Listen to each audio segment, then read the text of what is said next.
یا علی اللہم صلی علی محمد و آل محمد۔ بسم اللہ الرحمن الرحیم۔ السلام علیکم ورحمۃ اللہ وبرکاتہ۔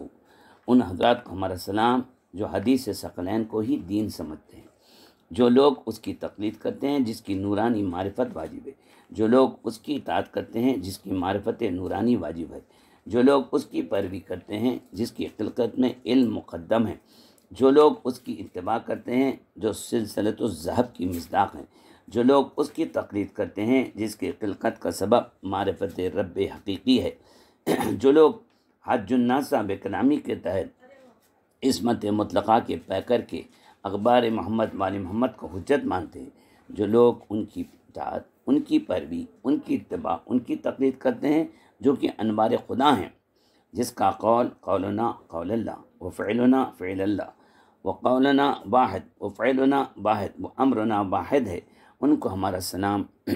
بس انہی سے ہمارا معروضہ ہے کہ ظہور امام زمانہ عجل اللہ تعالیٰ فرجہ قریب ہے، جس کی علامتیں تیزی سے رونما ہو رہی ہیں۔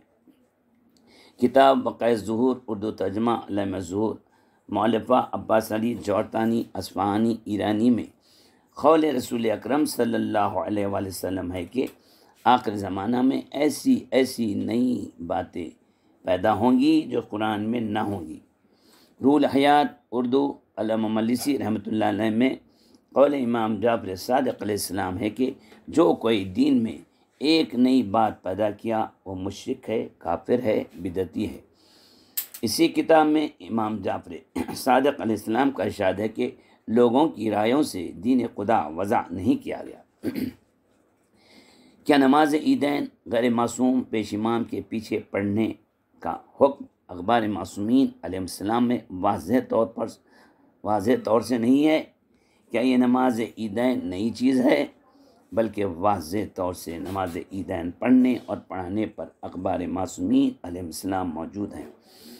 ہم کتاب قدیر اور اخباریت میں کافی حوالوں کے ساتھ لکھ چکے ہیں، ملاحظہ کر سکتے ہیں۔ اپنی نسلوں کی حفاظت عقائد مذہب حقہ کے ساتھ کرنا ہر مومن و مومنہ کا فریضہ واجبہ ہے۔ تحفۃ الابرار اردو ترجمہ جامع الاخبار، مؤلفہ شیخ صدوق رحمۃ اللہ علیہ میں ارشاد رسول اکرم صلی اللہ علیہ وآلہ وسلم ہے کہ آخر زمانہ کے والدین کے لیے ویل ہے، ویل یعنی جہنم کا آخری طبقہ، کہ وہ اپنے بچوں کے متعلق اپنے فرائض کو نہیں جانتے اور وہ دنیاوی تعلیم دلاتے ہیں تھوڑی سی دنیا کے لیے اور دینی تعلیم نہیں دلاتے۔ اس قول معصوم کے تحت اپنے کو جہنم کی آگ سے بچائیں اور ہر بچے کو دینی تعلیم دلائیں۔ اخبار معصومین علیہ السلام کے مطابق اتنی ساری گفتگو کا محصل یہ ہے کہ اپنے کم سن بچوں کو اور نوجوانوں کو نماز عیدین یعنی نماز عید الفطر اور نماز عید الاضحیٰ میں ساتھ لے جا کر پڑھائیں، اس لیے کہ جو بچے اپنے بچپنے سے ان عبادتوں کو انجام دیں گے تو یہ ان کے دل و دماغ میں راسخ ہو جائیں گے۔ پاکستان سے عقائد کی پائمالی ہو رہی ہے، وہاں کے اکثر ذاکرین بلا نص سے معصوم گفتگو کرتے ہیں۔ اس آگ سے بچیے اور اپنے بچوں کو بچائیے۔ پاکستان کے ذاکرین کو لاکھوں روپے دے کر اپنے عقائد خراب نہ کریں۔ لا اکراہ فی الدین۔ ہماری سب سے بڑی عید تو حکم ائمہ معصومین کے تحت عید غدیر ہے۔ جشن غدیر، عید غدیر اور نماز عید غدیر صرف اور صرف سرکار ریاض ملت اخباری غدیری علی اللہ مقامہ کی ذاتی جستجو اور ان کی علمی کاوشوں کے نتیجے میں 1953 میں عمل میں آئی، لیکن کئی برس کی مخالفت کے بعد حیدرآباد دکن کے تمام مساجد میں نماز عید غدیر فرادہ کی نیت سے قائم کی گئی، اور وہ بھی اس وقت ہوئی جب کئی برس تک سرکار ریاض ملت نے عظمت غدیر پر اقوال معصومین علیہ السلام مومنین کے سامنے پیش کرتے رہے۔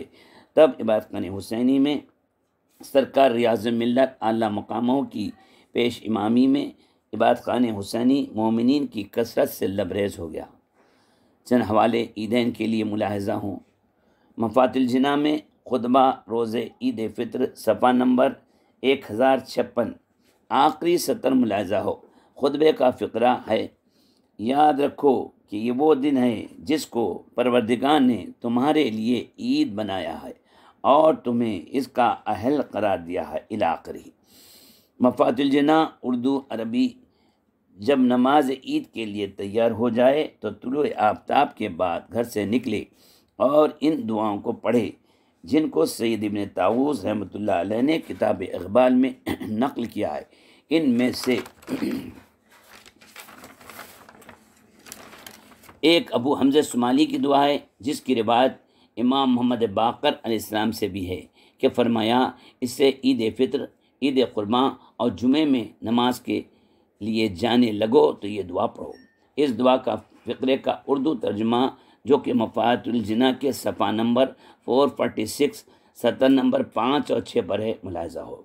اور آج کی صبح میں تیرے نبی محمد کی امت کی عیدوں میں سے ایک عید منا رہا ہوں الی آخرہ۔ مسائل الشریعہ اردو ترجمہ مسائل الشیعہ مؤلفہ سرکار حر عاملی رحمۃ اللہ علیہ میں ہے کہ امام سے نماز عیدین کے لیے دریافت کیا گیا تو امام عالی مقام نے فرمایا، تمام شہروں میں پڑھی جائے گی۔ ہمارا سوال ہے کہ سوائے بمقام منی عید الاضحیٰ کے دن کے، وہاں اس دن نہ نماز ہے اور نہ تکبیر۔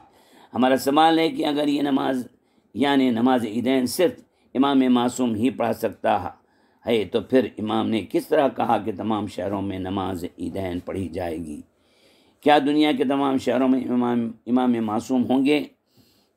اور ایک حدیث جو کہ ہم کتاب غدیر اور اخباریت میں لکھ چکے ہیں، اس کو بھی نماز عیدین کے نہ پڑھنے کے لیے پیش کرتے ہیں۔ وہ حدیث یہ ہے کہ امام فرما رہے ہیں، جو بھی عید آتی ہے، چاہے عید فطر ہو یا عید الاضحیٰ، ہم آل محمد کا غم تازہ ہو جاتا ہے۔ امام سے سوال کیا گیا کہ مولا وہ کیوں؟ تو امام نے فرمایا کہ جب ہم دیکھتے ہیں کہ ہماری موجودگی میں ہمارا حق ہمارے غیر کے ہاتھ میں ہے۔ یعنی امام کا غم کب تازہ ہوتا ہے؟ جب امام معصوم کے ہوتے ہوئے غیر معصوم نماز پڑھاتا ہے۔ امام معصوم کی موجودگی میں کوئی بھی نماز کوئی بھی شخص نہیں پڑھا سکتا۔ چنانچہ جب امام زمانہ کا ظہور ہوگا، عیسیٰ پیغمبر امام زمانہ کے پیچھے نماز پڑھیں گے۔ عیسیٰ امام زمانہ کو نماز نہیں پڑھا سکتے۔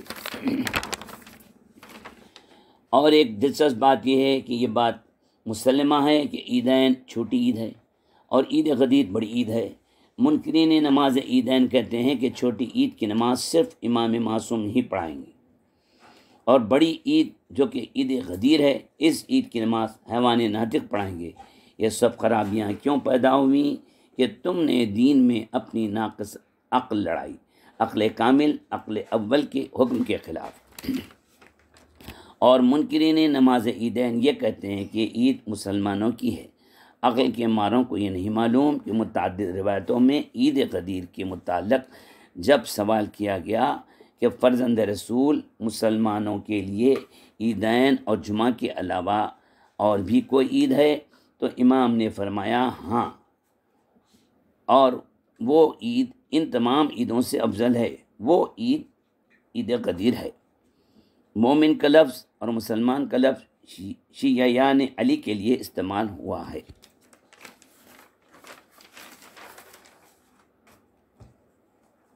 امام حسین کی شہادت کے فوری بعد حکم خدا سے ملک نے بددعا کی۔ علل الشرائع کے حوالے سے روایت پیش کر رہا ہوں۔